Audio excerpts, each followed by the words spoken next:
नमस्कार, मैं दिलीप पांडे और आप देख रहे हैं भारतीय न्यूज़ 24/7। करते हैं खबरों की शुरुआत। खबर पटना से। जन स्वराज के सूत्रधार प्रशांत किशोर ने कहा कि गरीबों का हक हर उस सरकार ने मारा है जो पिछड़ों की बात कर पिछड़ों के सिर्फ वोट लेते आया है। बिहार में आज सबसे अशिक्षित बच्चे पिछड़ों के समाज से हैं।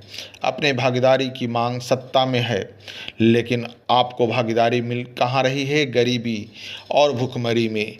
आज इस मंच से जन स्वराज के सूत्रधार प्रशांत किशोर ने कहा कि मैं आप सबों से हाथ जोड़कर विनती करते हुए कह रहा हूं कि किसी भी दल के नेता का झंडा ढोने से के जगह अपना फ़ायदा देखिए, अपने बच्चों को फ़ायदा देखिए और तभी जाकर आपकी उन्नति हो सकेगा।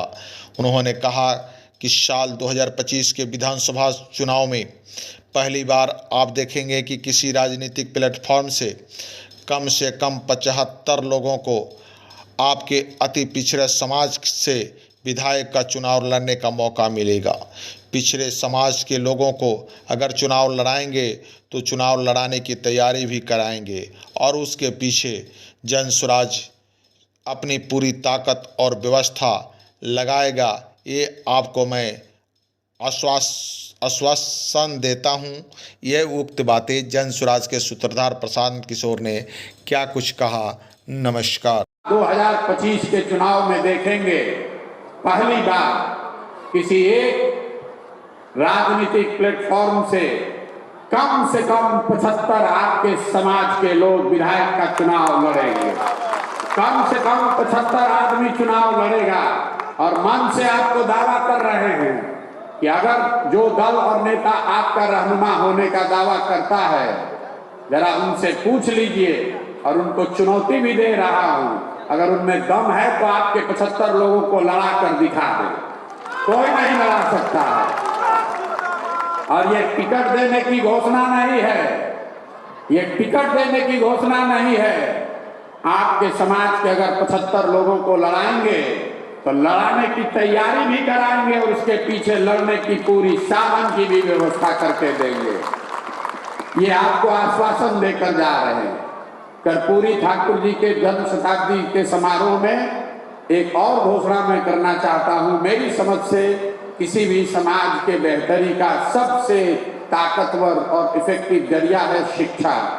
जन स्वराज की तहत से इस वर्ष से, अभी से मार्च महीने के आगे से हर वर्ष 500